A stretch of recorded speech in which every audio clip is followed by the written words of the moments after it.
I'm starting with a brief introduction to Greek sculpture, but I intended to expand on that, but I it struck me that there are a lot of books about the history and chronology of Greek sculpture, and I thought it'd be more interesting to raise some more fundamental problems about our understanding, or rather lack of understanding, of the role and context of art in antiquity. All we can do is interpret classical works using our present day cultural assumptions and our limited knowledge from texts from the period. And we often take it for granted that we understand an artwork, but even the simplest questions of what, why, when can easily slip into interpreting works from our modern cultural point of view. And what we regard as common sense sometimes hides fundamental assumptions that are part of our culture. So, by giving examples and raising some questions, I intend to show the difficulty of seeing artworks in the context of their original, their alien culture. Now, I start with sculpture as a sort of a very brief introduction, but the majority of works I'm going to be showing are mosaics and paintings. Now, unfortunately, there are very few remaining two-dimensional works from the classical period, and so the majority that I'll be showing you today come from just two sites, mainly Pompeii and Herculaneum.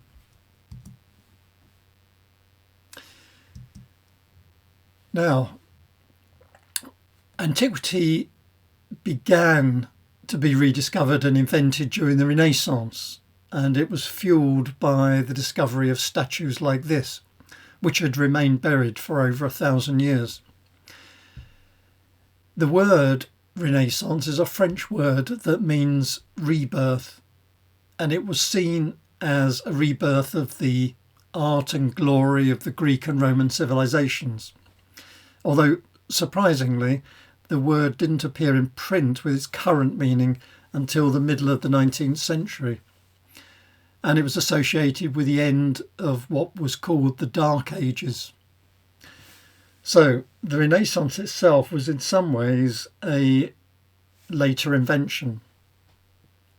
This statue is one of the earliest found and is called Apollo Belvedere, and it was thought to represent the god Apollo. It's, like many will see, a Roman copy of an original Greek sculpture, probably in bronze, and was discovered in the late 15th century and was displayed in the Villa Belvedere in the Vatican City, and so that's why it's called the Apollo Belvedere. In the 18th century, the person who can perhaps be regarded as the creator of art history, Johann Joachim Winckelmann, described its noble simplicity and quiet grandeur and regarded it as the best example of the perfection of Greek sculpture. And it became a symbol, this particular, the Apollo Belvedere, of the Enlightenment praised by Goethe, Schiller, Byron, and many others, and it came to represent the aesthetic ideal, an idealized image in pure white marble. And our museums today are full of these white marble statues, and we've come to associate white marble with the perfection and the high point of the sculptor's art. This statue was discovered much later in 1863 during excavations at the Villa of Livia in Prima Porta, north of Rome.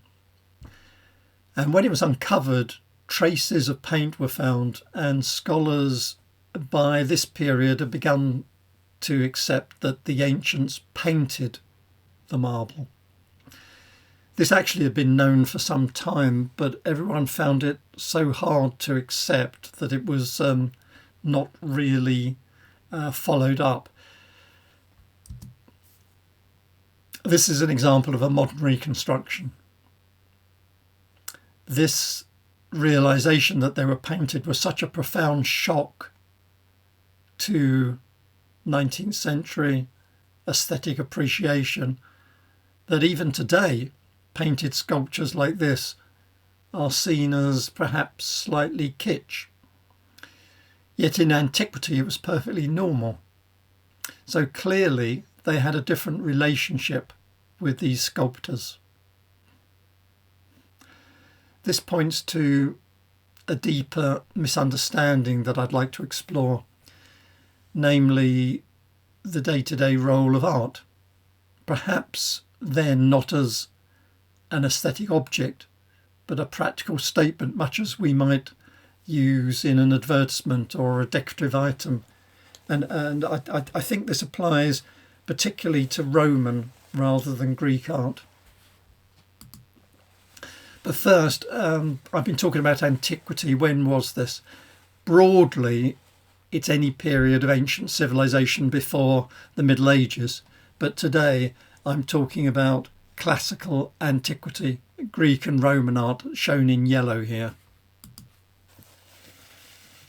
So, starting at the beginning, the earliest period of Greek art is characterised largely by geometric designs on vases, and it flourished towards the end of the Greek Dark Age, centred on Athens, known as the geometric period.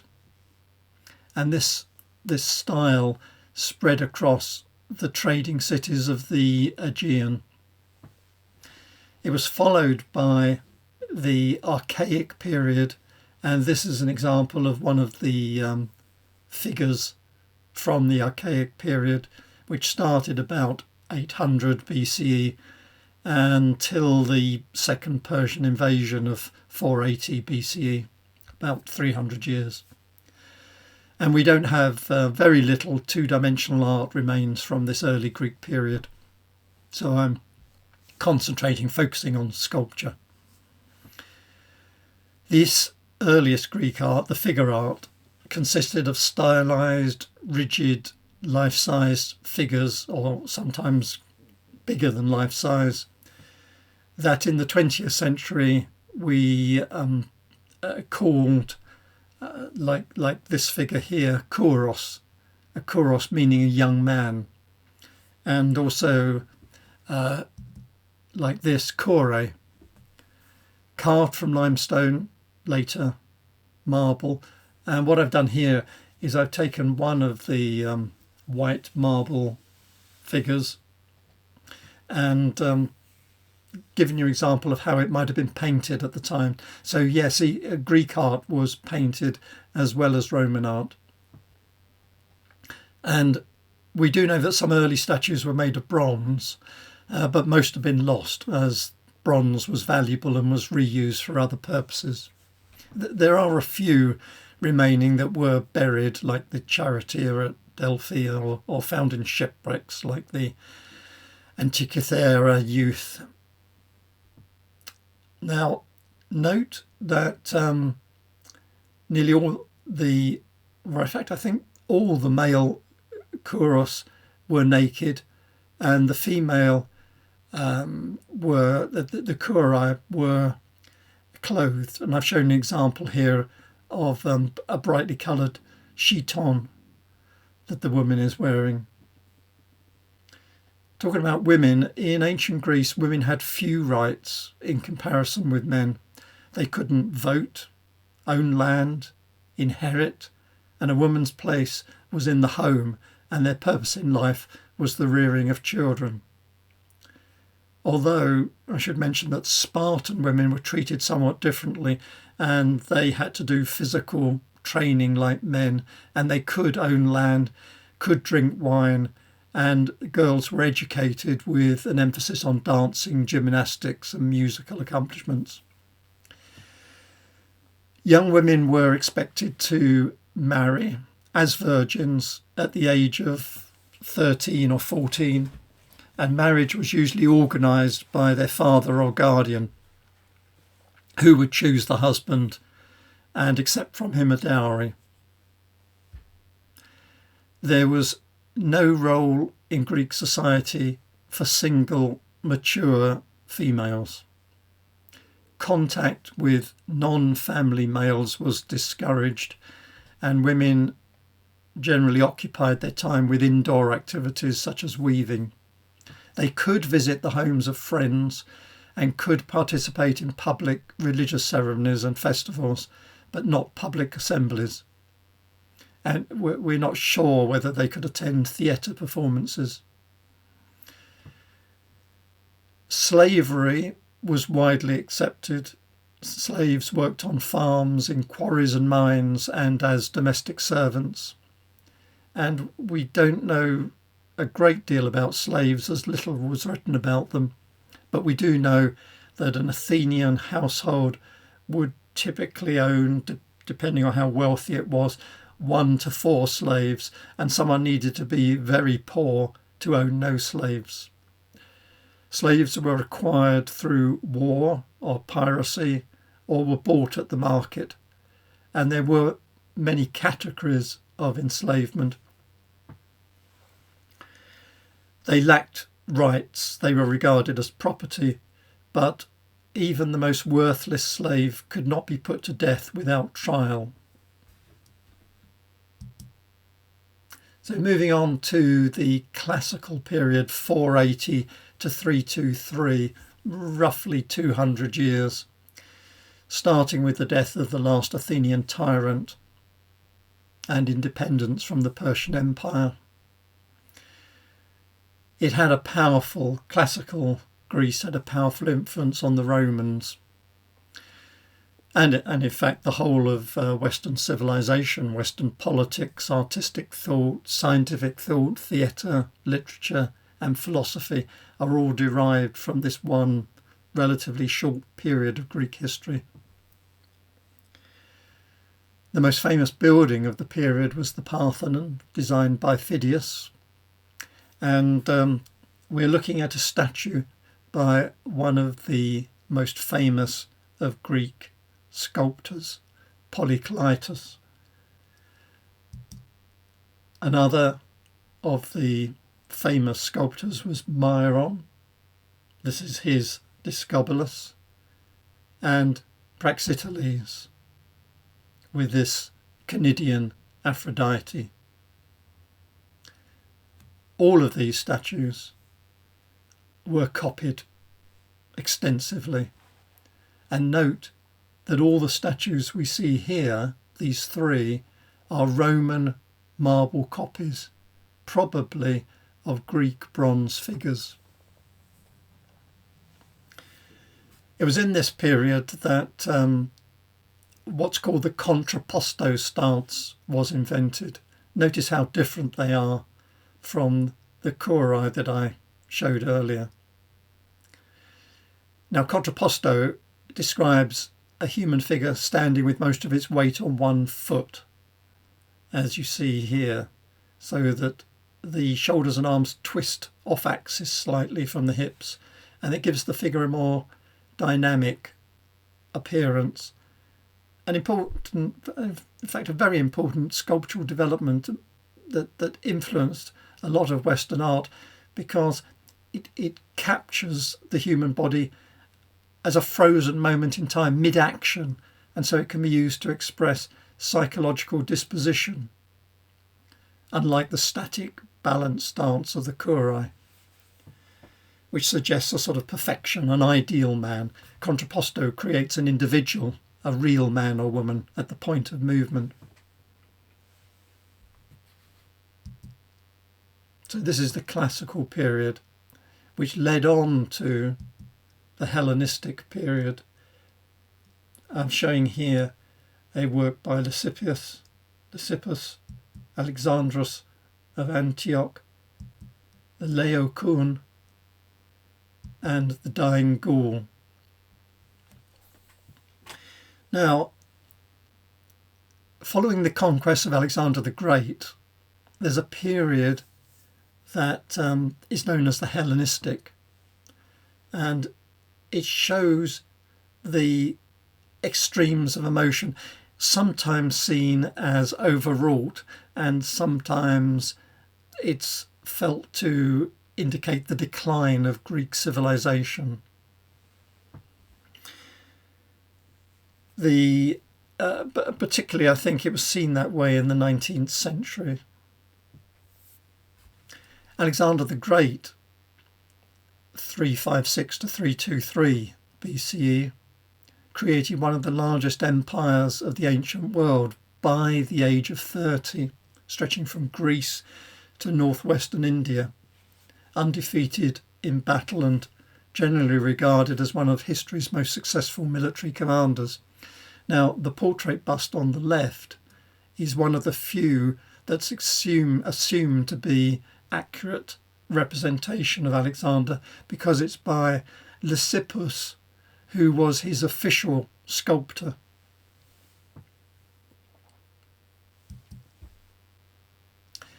So given that brief background and history of Greek sculpture that influenced the Romans, let's look at one particular example of misinterpretation that I was talking about right at the beginning.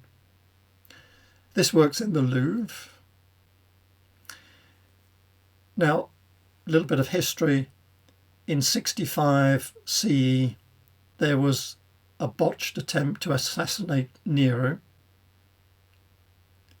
And one of those rounded up as a conspirator of Nero's old tutor, Seneca. And Seneca was invited to take his own life and chose to open his veins in his arms, wrists and legs and step into a warm bath so that the blood flowed. Now, Seneca had written this book, How to Die, that provided guidelines to Romans on the most notable way to die. You'll notice that this statue, the one in the Louvre, is shown on the front of the book cover, and he's in like a bath. So, and another example of the influence that this statue had after it had been discovered. This is a painting by Rubens called The Dying Seneca, and we can see again that it's based on this statue that was dug up. And he's showing Seneca in this bath again, representing the moment just before he died as his veins are being opened. Incidentally, when the statue was first found, it was missing large parts. It's missing its eyes, parts of the face, both legs from the crotch to below the knees, and probably both arms from below the armpits. And it wasn't standing in a basin. So a large part of the work we see is a Renaissance restoration created to inspire us with this famous figure from antiquity in his moment of glory. And incidentally, the yellow belt you might be wondering about, it was also added in the Renaissance, and as was the supporting pillar you can just see between his legs. Now, originally the Louvre placed the statue in a basin like the one you see in Rubens' painting, but around 1900 it removed the basin and mounted it on a concrete plinth. Later, in the 1990s, it was put back in the basin. But the attribution to Seneca became increasingly doubtful as scholars investigated other similar works. And even the father of modern art history, Winkelmann, called it the Old Fisherman, which is the general title it has today. And over a dozen similar figures have been found. Excuse me, I've got to take a sip of water. And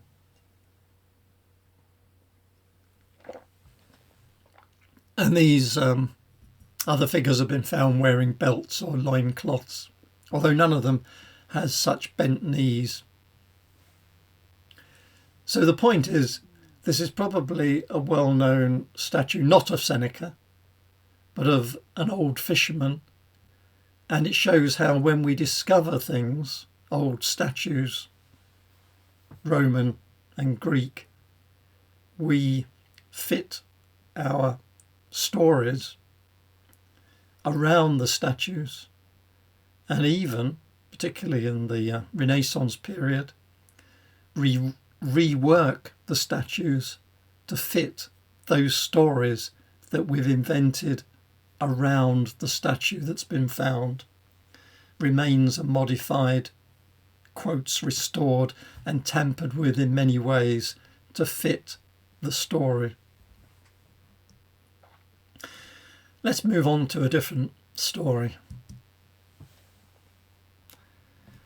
This is the House of the Fawn, for obvious reasons. There was a fawn in the middle. The one you see there, which you can see in Pompeii today, is a replica. The original is now in the museum in Naples.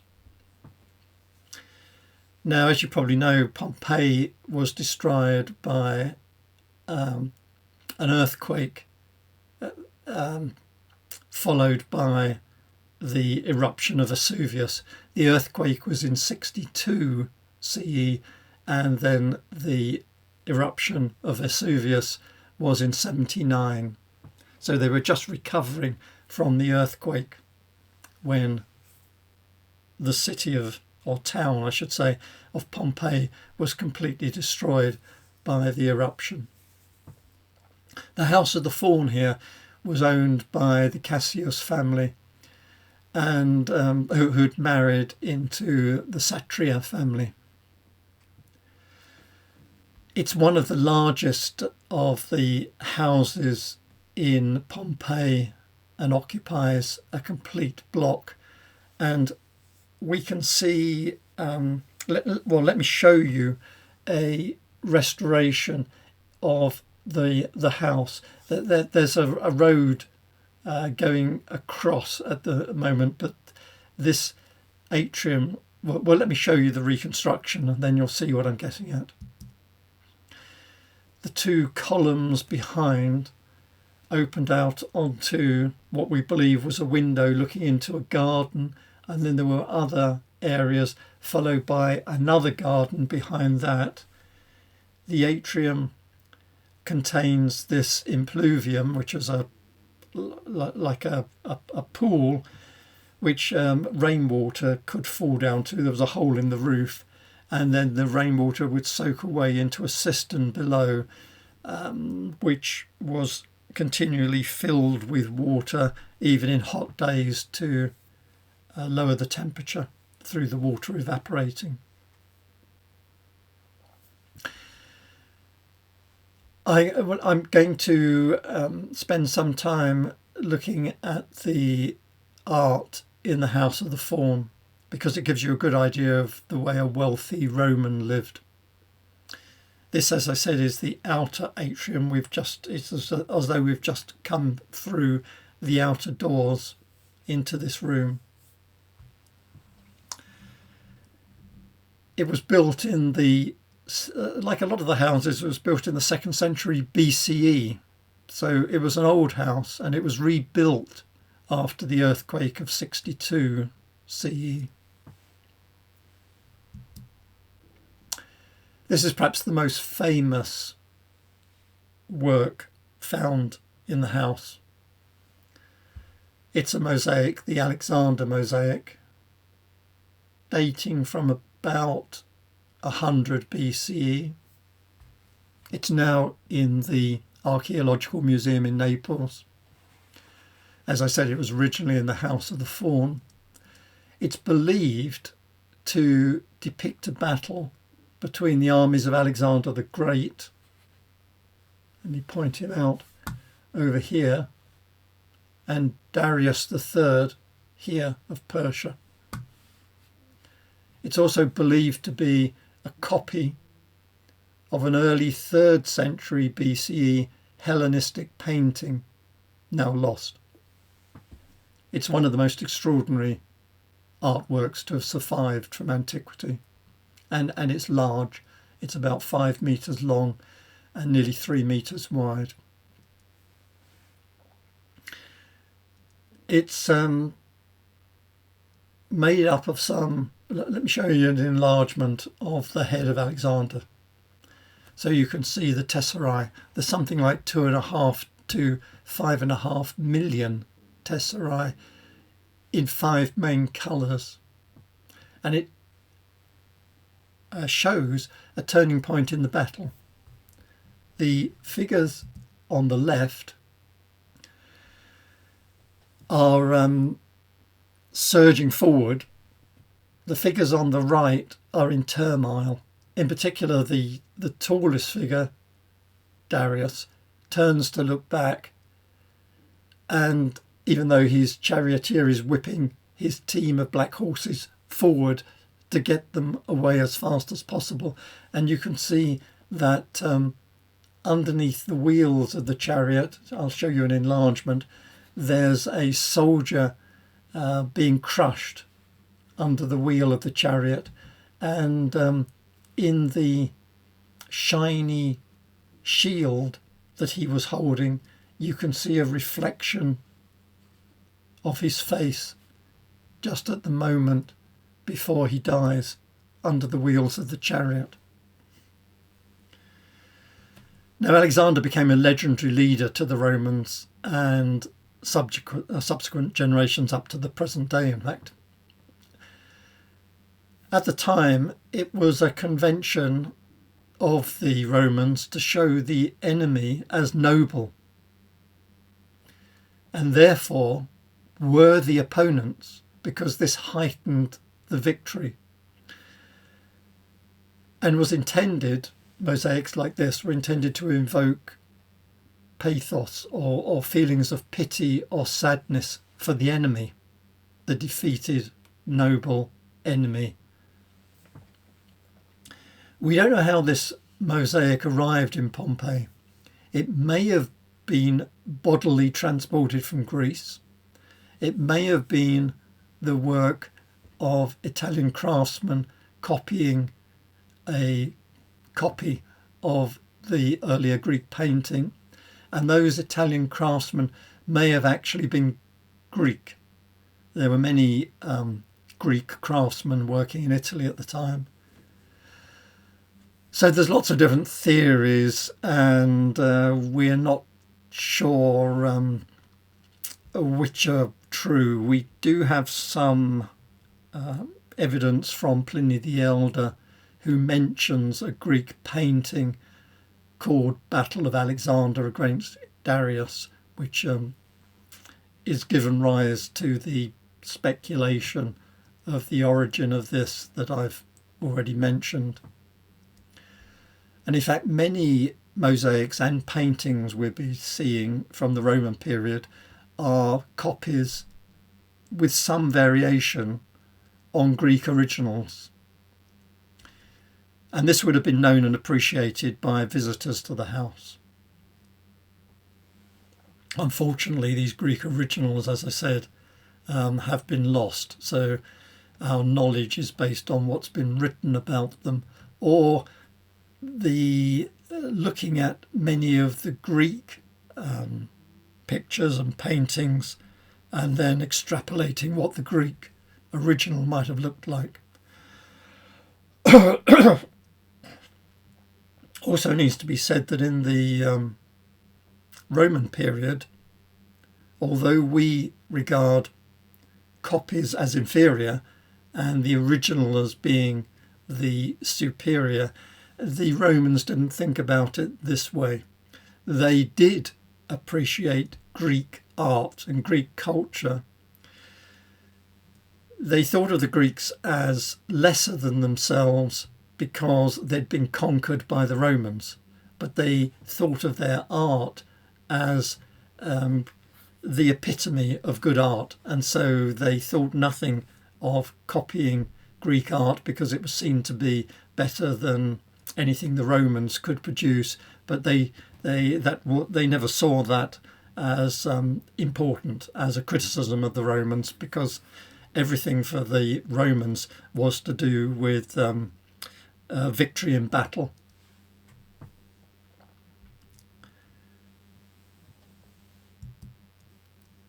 Now, a few more pictures from the House of the Fawn, and I've marked the location. You can see here, this is the impluvium we saw with the fawn on it. We were looking across here through this window to the garden, and as I said, there were further rooms, and in fact this room was the one that contained the mosaic we just looked at, and that led into a larger garden. And as you can see, there were all sorts of, there were masks from the theatre shown, there were animals, there were sea creatures, fish, octopi, there were ducks, all natural or representations of nature. Some of them were mythological, some of them were historic, as we've seen. And to show all of these different artworks was, for a Roman, a sign of a display of opulence, which itself was a sign of prestige and power.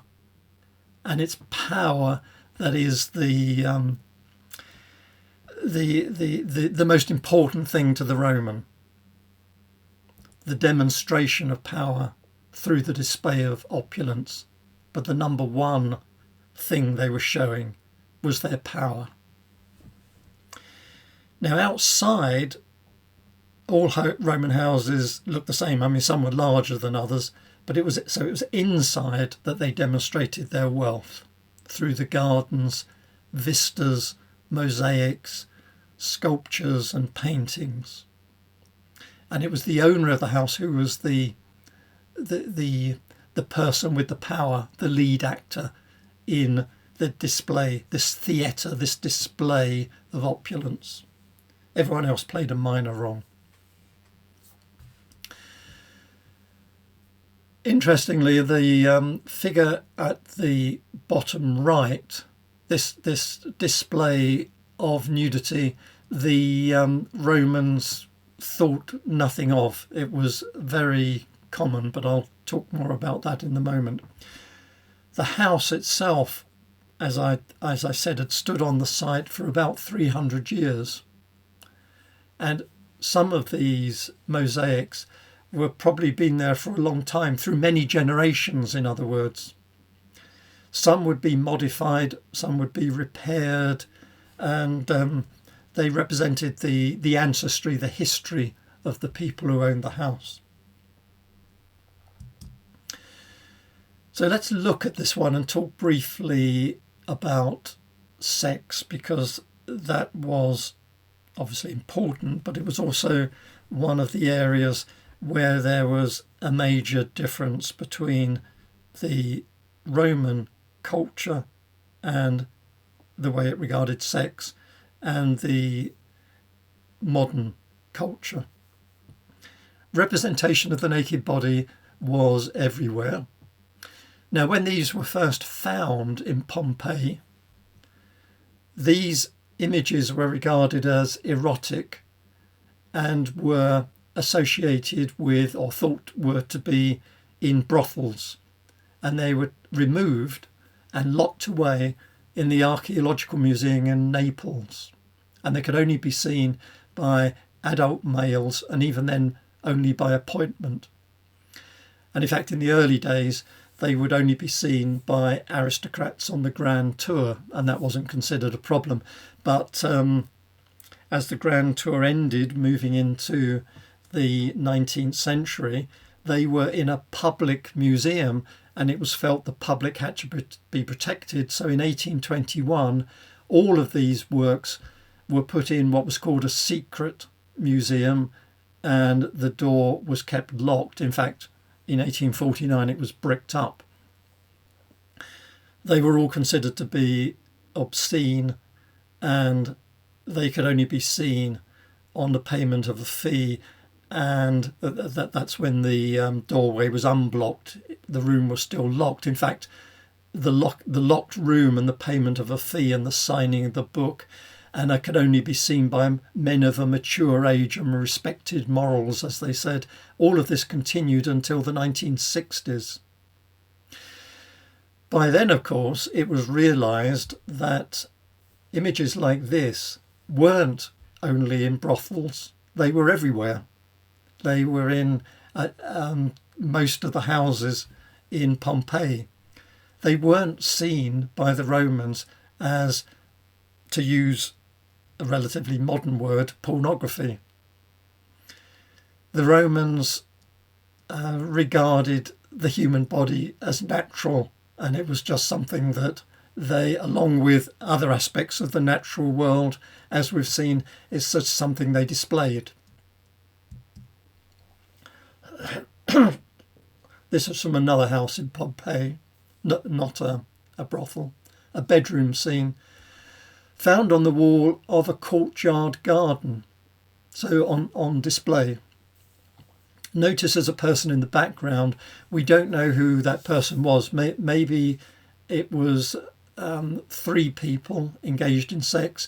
More likely it was a servant. While a couple was engaged in sex, it would be normal to have a servant standing there to take care of any of the couple's needs. Incidentally, the Romans had no words that distinguish between heterosexual and homosexual sex or love. This didn't mean that anything was accepted by anyone at any time. Sex was based on power. So a powerful person would not demean themselves. And unlike the Greeks, public nudity was frowned upon, except of course in the baths. So athletes would keep their genitals and buttocks covered. Probably, although we don't know exactly why, it's probably because nudity was associated with defeat, and defeated enemy was often first stripped naked. And slaves were often naked. Rape was illegal. As I said, it wasn't that everything was allowed. Rape was illegal, and the rapist was subject to execution, a rare penalty in Roman law. However, a slave couldn't be raped, as slaves were regarded as property. So they weren't legally a person, but they were property owned by the slave's owner. And so if you raped somebody else's slave, you could be prosecuted by the owner for property damage. The worst crimes in Roman law were the rape of a freeborn male, patricide, the rape of a female virgin, a free woman, and robbing a temple.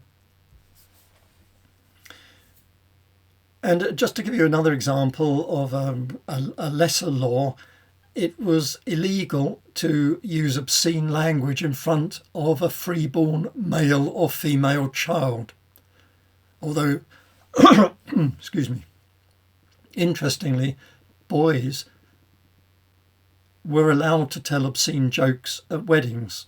In fact, it was encouraged because it was thought to promote fertility. Why that was done by boys, why boys were allowed to, I don't know.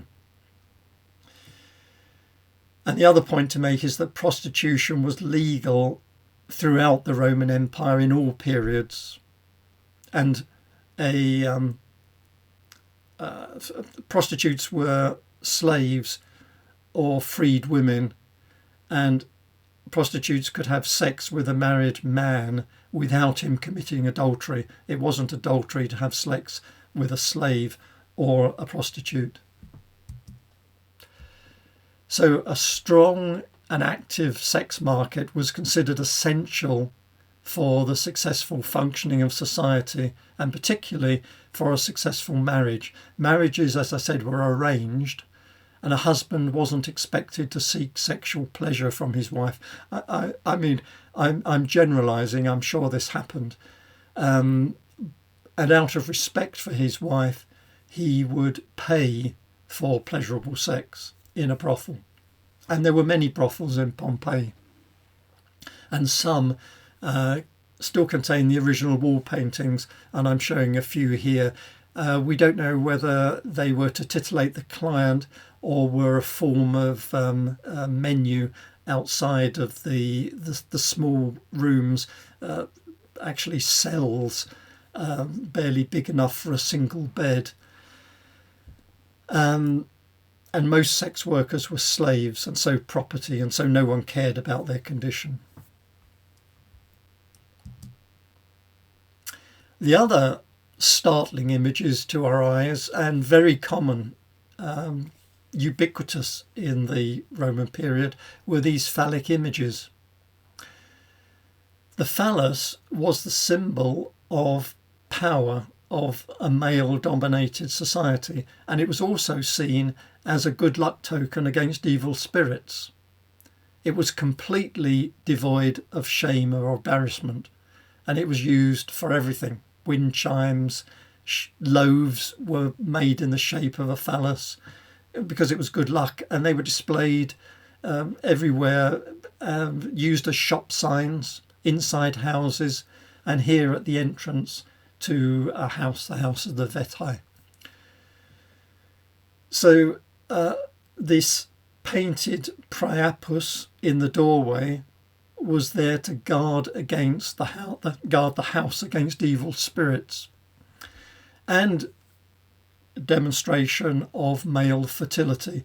We don't know whether it was also amusing, the exaggerated size, and here, as you could probably see, it's being weighed in the balance. It's on one side of a pair of scales with something I can't recognise on the other side of the scales. It could be a loaf of bread or something like that, because they were often used outside shops and bakeries because they were a sign of good luck. It was also a sign of prosperity for the business. As I said, it was not sexual, except in the obvious sense. It was genial, a guardian god, maybe with an element of humour. Let's move on, though. I said that many of the two-dimensional artworks we see were based on classical stories, and I said that we can interpret back what the original Greek painting looked like by looking at a number of two-dimensional images, and I'm showing three here, two wall paintings and a mosaic. And this is the story of Achilles. Achilles was hidden by his mother as a girl, dressed as a girl, and hidden among the daughters of a king on a remote island, because she knew that if he went to Troy, he would die in battle, as later he did. And the other Greeks knew that only Achilles could help them win the war against Troy. So there was a conflict. They had to find him.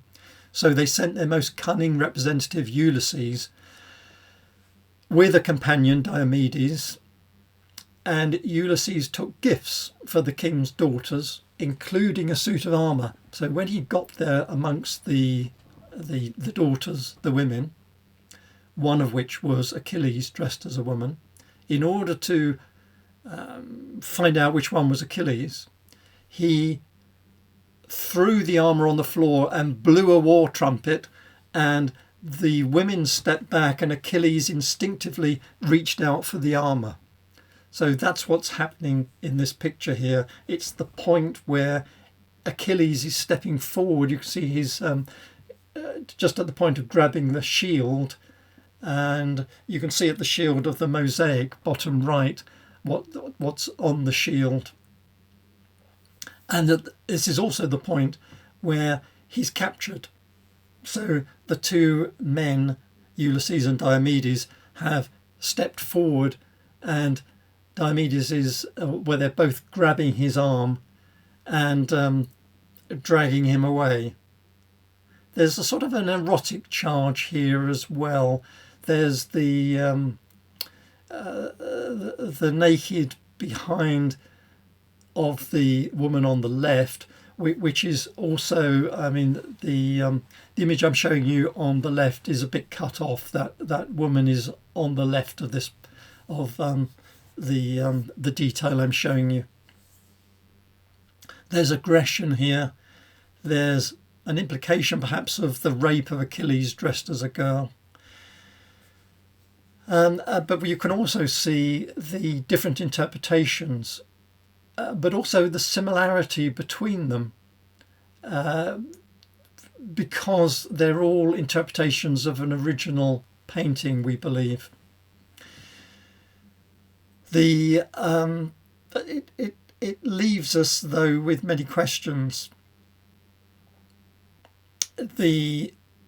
How do we know these paintings are related to the brief description of this painting by Pliny the Elder? Well, we don't really know, except for their similarities. And of course, there are many others that crop up across the Roman Empire. And even if we knew they were based on a Greek original, what did the Greek original look like? There's differences between them. Generally, the modern art historians believe the painting on the left is by the better artist, but the one on the top right is a softer picture. There's an extra figure, perhaps the king in the centre. There is a figure that could be the king in the one on the left, but there are other differences. The posture of the woman on the right and so on, but we don't know what the original looked like.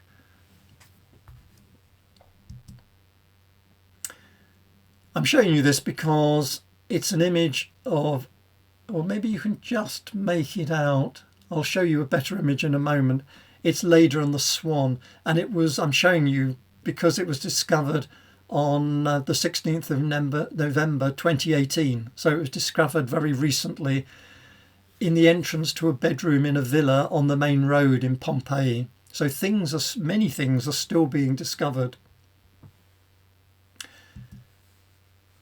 A bit more has been cleaned away, and you can see clearly here the woman and the swan. The story, of course, is that the woman, who was a Spartan queen, was seduced by Zeus, the king of the gods, in the guise of a swan. He turned himself into a swan.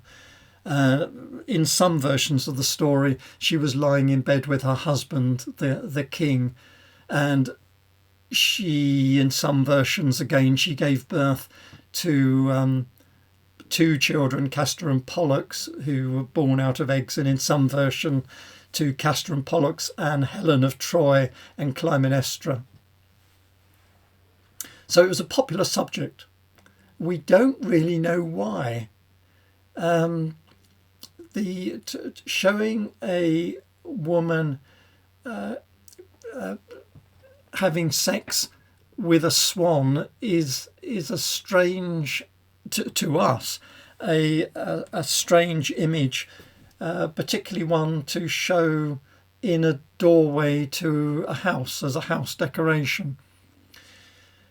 Possibly it had a deeper meaning that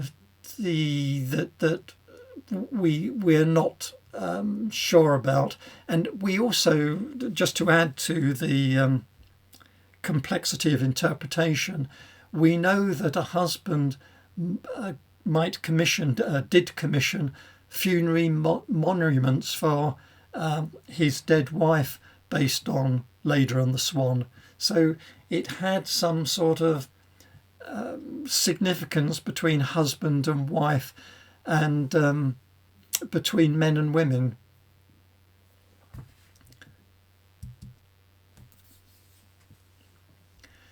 So, from the moment Pompeii started to be uncovered, opinions varied on what was mediocre art and what was fine art. Most of the what we call today pornographic art wasn't classified at all, wasn't even shown, was hidden away, as I said, in a secret room. But there was other art like this. And there was a fashion for Pompeii-style interiors that swept Europe in the 18th and 19th century. And Victorian painters like Alma Tadema used the discoveries to construct what he believed to be accurate representations of everyday life in a Roman town.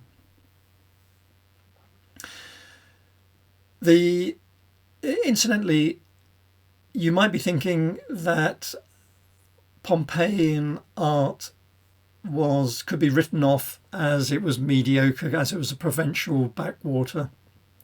But it was, although it was small, it was about a population of about 11,000.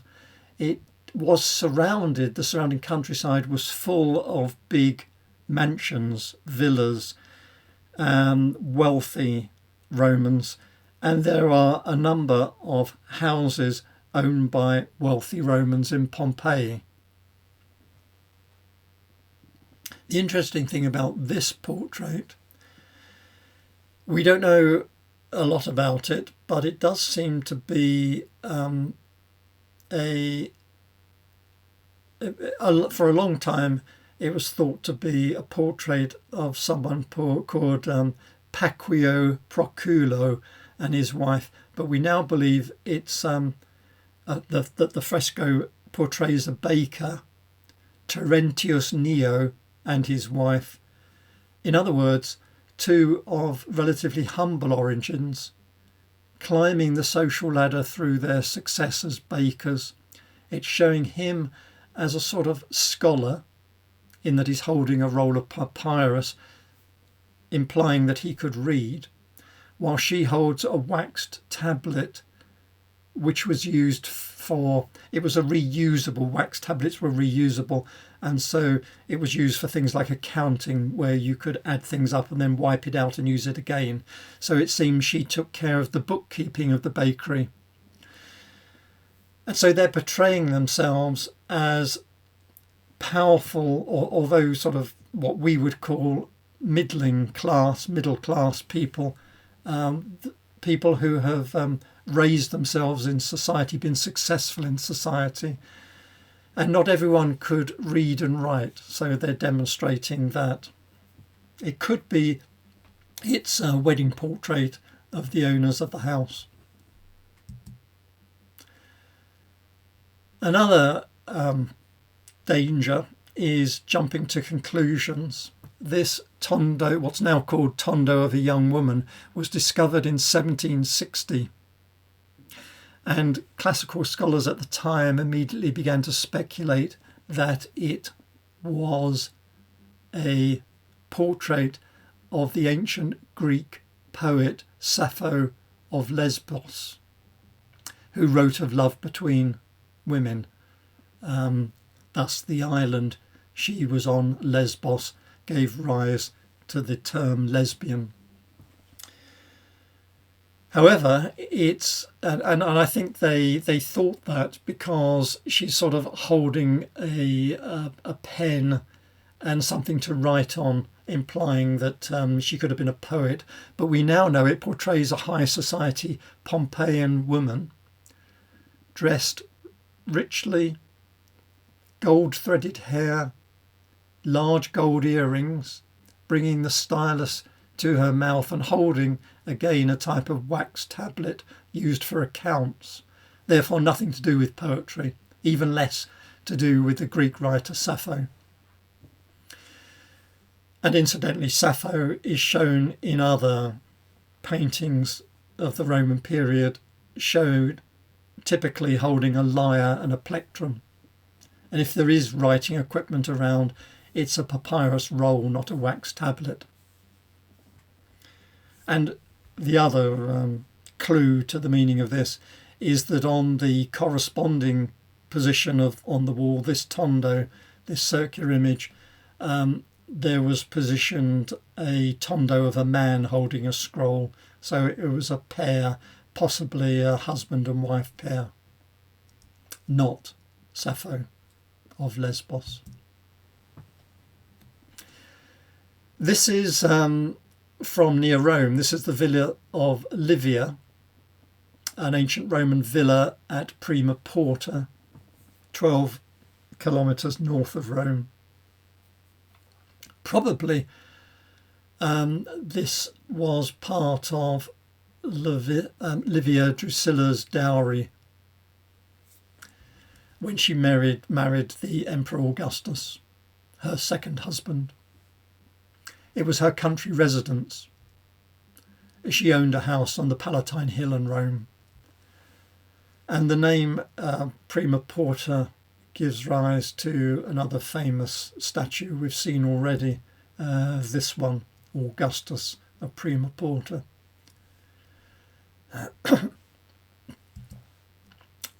Interesting thing here is that the mosaic is of the natural world.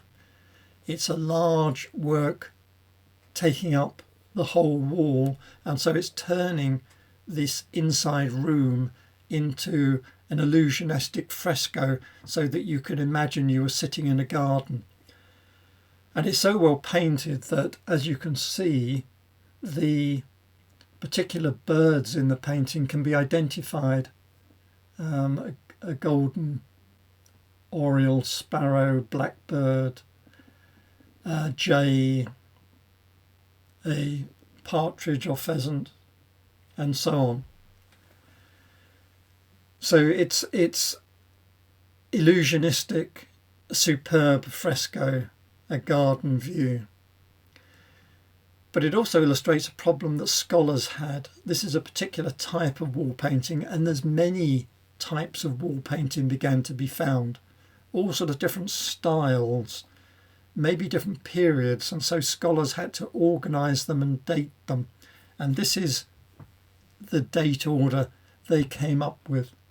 The first style, so-called, found in Pompeii, was a sort of representation or illusionistic wall of blocks of stone.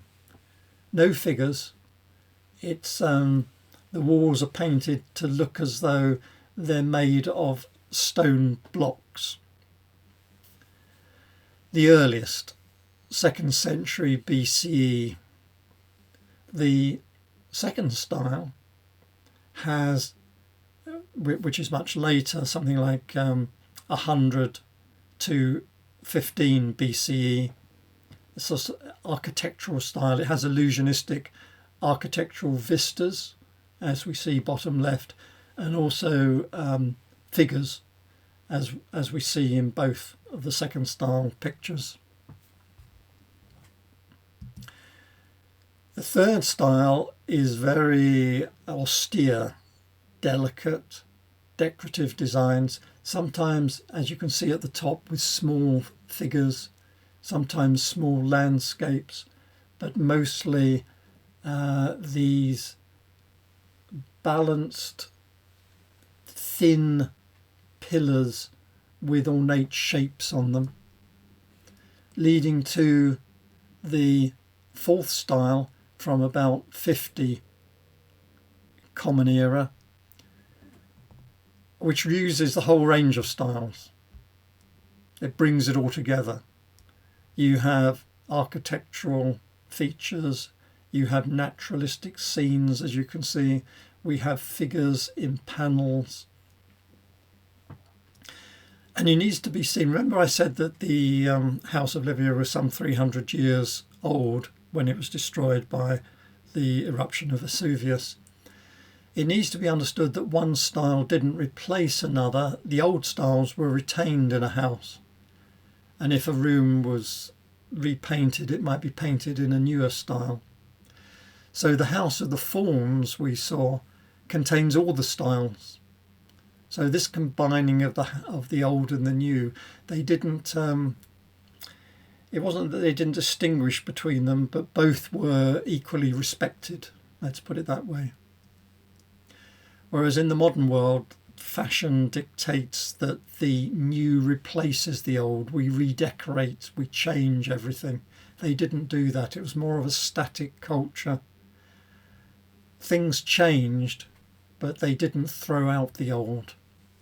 The Alexander mosaic we saw was possibly hundreds of years old, possibly put in place when the house was built.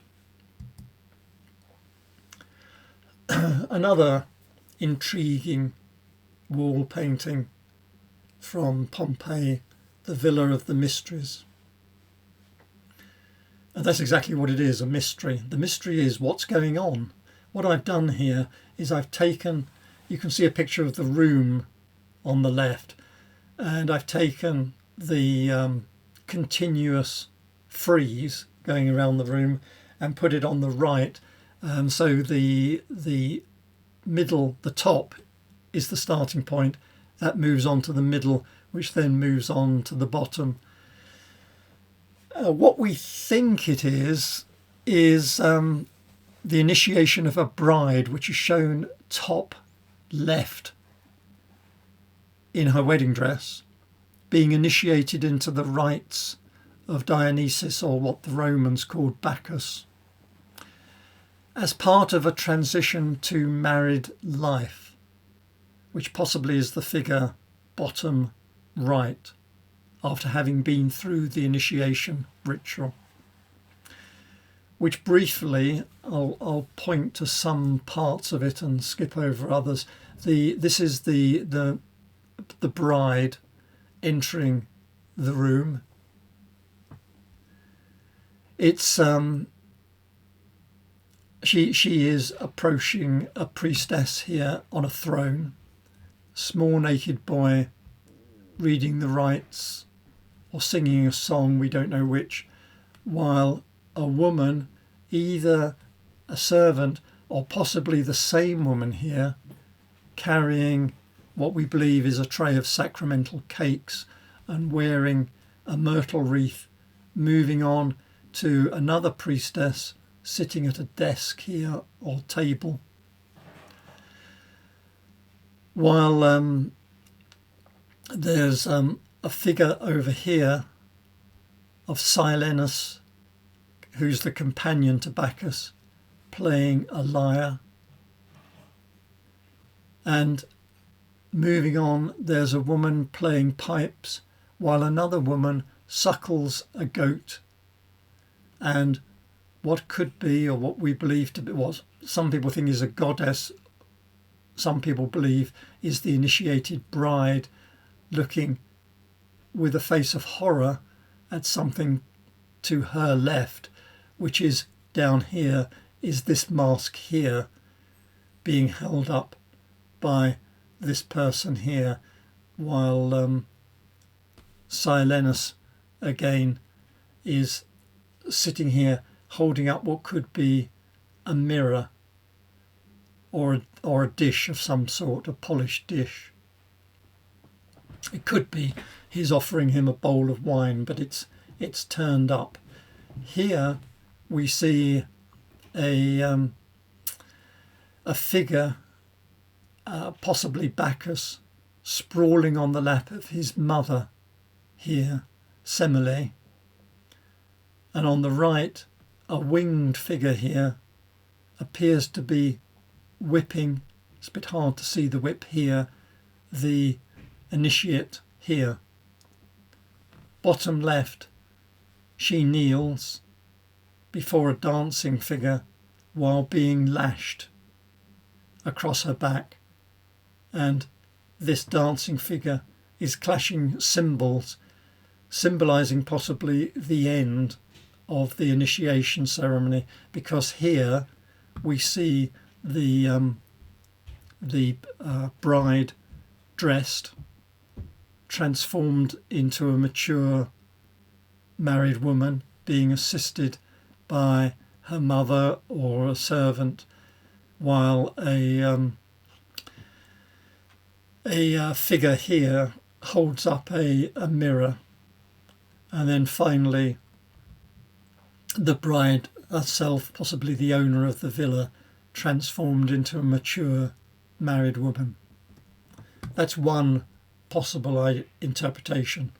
In fact, we have no real idea, but that's what today is regarded as the most likely interpretation, although there's a lot of variation as I went through, which I skipped over. So, many rooms contain mythological scenes, and various pictures in the room provide themes that link them together. For example, in this house, the house of Jason, there is a room with 3 wall paintings that seem to show domestic bliss. There's a woman seated, another woman here looking at her children, and another woman here, while a young boy, comes through the door. However, beware. The stories shown here are mythological scenes, and each one leads to tragedy. The first is Medea and her children. The second, Phaedra with her nurse and a servant girl. And the third, Helen looking at her husband. This is Helen looking at her husband. What all viewers at the time would have known is Medea is contemplating murdering her children, which she does. Phaedra is struggling with a passion for her stepson, which leads eventually to the destruction of the family. And Helen is looking at Paris and is planning to desert him. So what's going on here? We have in this room, in the house of Jason, 3 mythological scenes that seem to, or do, invoke themes of infanticide, incest and adultery. The question is why? Why have a room in the house devoted to these subjects? And as we've seen, this wasn't casual. Wall paintings could survive for generations.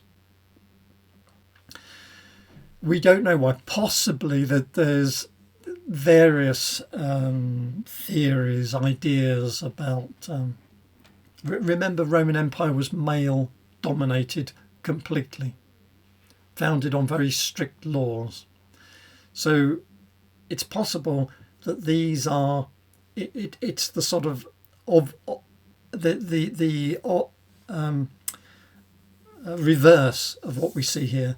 It's a moral lesson aimed at the females of the household in how not to behave.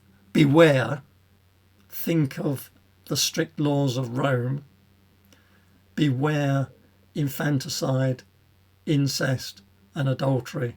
Although I must admit, infanticide and incest don't seem to be lessons that normally would need to be taught to the females of the household. It could be a warning to men to beware the guile and trickery of women, but the final, most accurate answer is we don't know.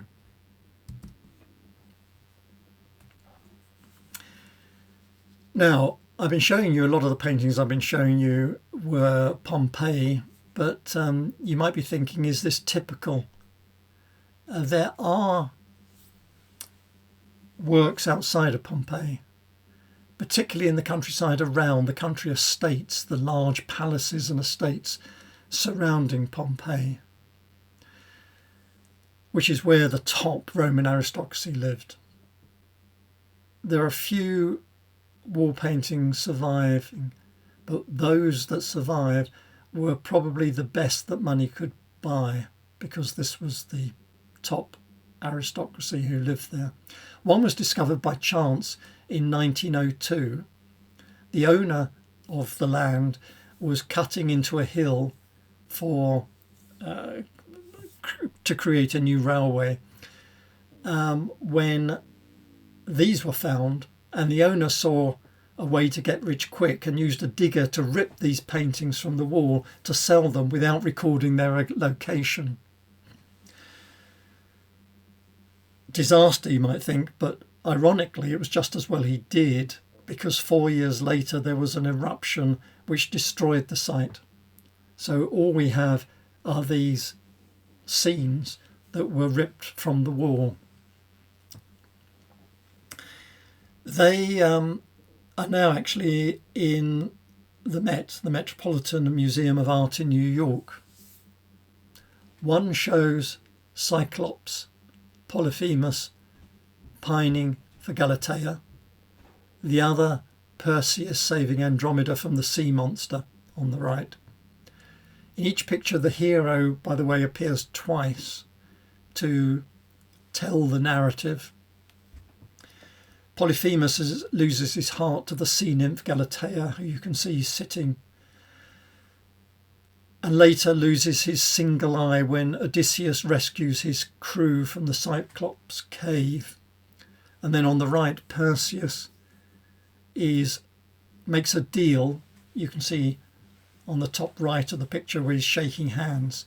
He makes a deal that if he rescues Andromeda, he will be able to marry her. You can see him flying in and rescuing Andromeda from the sea monster down below. But the parents renege on the deal, claiming she'd already been promised to promised in marriage to her uncle. So Perseus uses the head of Medusa, which he happens to carry on him, to turn the uncle to stone, and then flies off with the bride. These two scenes are also found in the house of the priest Amandus in Pompeii. These two scenes.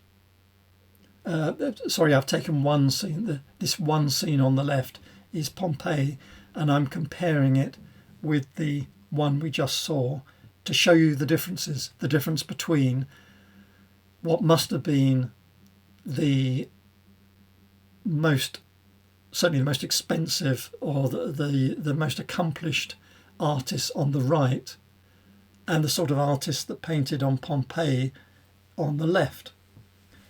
However, in modern interpretation, the one on the left could be seen as a greater work of art. The figures are larger.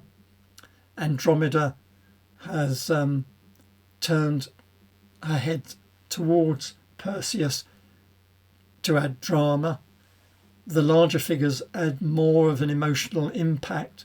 They're brought closer to us, closer together, to add emotional impact to the story. Does this mean that what's called the Bosco Tre Case painting is poorer? We were in a house where money was no object. Perhaps the answer is the context.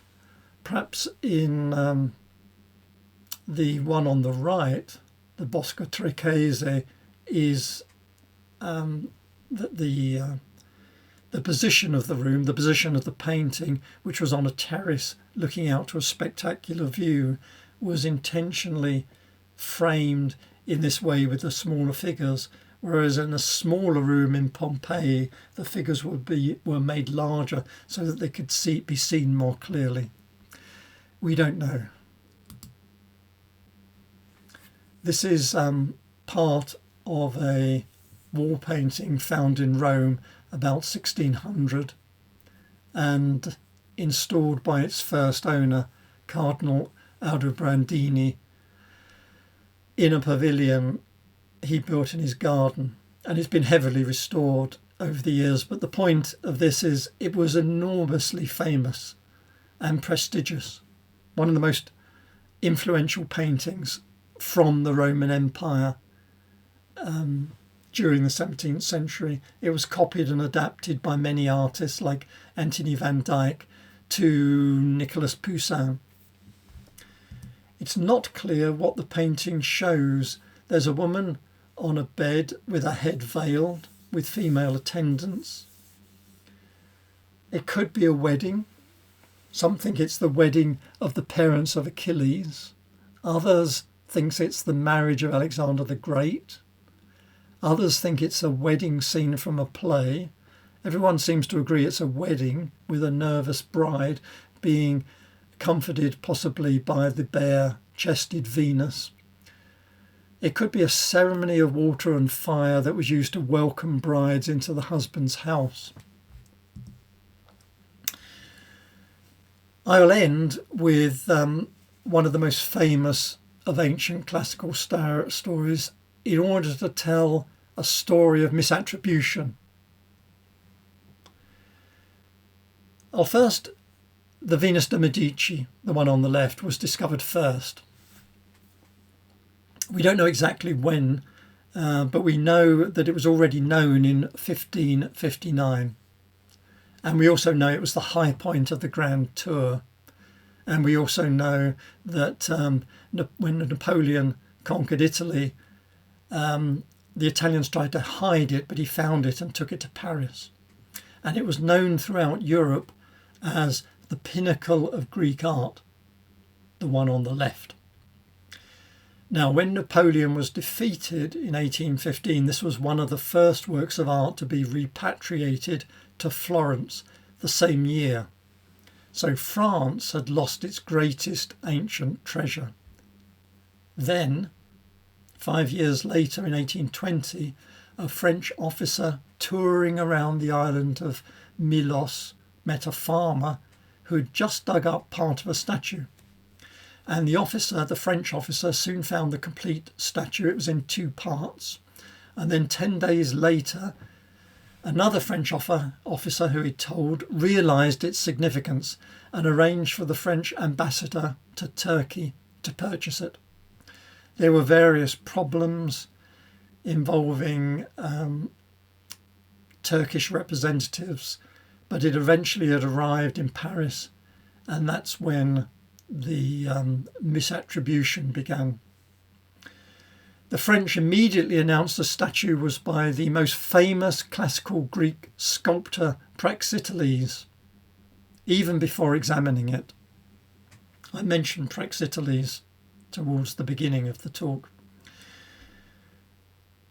When they found the plinth and examined it, they found there was an inscription on it which read in Greek, Alexandros, son of Menides, citizen of Antioch, on the Meander made this statue. Well, this was unfortunate in 2 ways. It was not by Praxiteles, and it wasn't even classical. It was Hellenistic, and at the time, Hellenistic was thought to be the decline of Greek art. The city of Antioch, by the way, didn't exist in the classical period, and so it was definitely Hellenistic. So what happened? What do you think happened? The plinth mysteriously disappeared and has never reappeared. So how do we know? We only know of its existence because there's 2 detailed drawings were made of the statue before it disappeared, where we can read the inscription. From that point on, the French didn't worry about that. They'd lost the Venus de Medici, but they successfully promoted the Venus de Milo as the most beautiful classical Greek sculpture in existence. And everyone agreed that the Venus de Milo was the most beautiful classical Greek sculpture, even though it wasn't, and even though not everyone agreed. This is a cartoon from Punch by Georges du Maurier, The Venus of Milo, or girls of two different periods. And what they're saying is, together, look at her big foot. Oh, what a waist. Oh, what a ridiculous little head. And no chignon. She's no lady. Oh, what a fright. In the Victorian period, waists were constricted by corsets, which increased the waist to hip ratio, which was fashionable. And waist to hip ratio is a secondary sexual characteristic. In healthy individuals, it's approximately 0.7 for women and 0.9 for men. They're looking at her and they're saying, oh, what a waist, because in the Victorian period, what we would regard as a healthy individual's waist, and the Venus de Milo has a waist of 0.72, wasn't culturally acceptable. So the wonders of classical antiquity and Greek sculpture were lost on them. Which brings me to the end of my talk. The talk was partly an introduction to classical art, partly a warning that much of antiquity was invented by each generation and each new culture, or more, perhaps more precisely, by each person whose assumptions and belief colour their perception and interpretation. History is not written by the winners, but by historians. But what they write is interpreted by each of us. Thank you.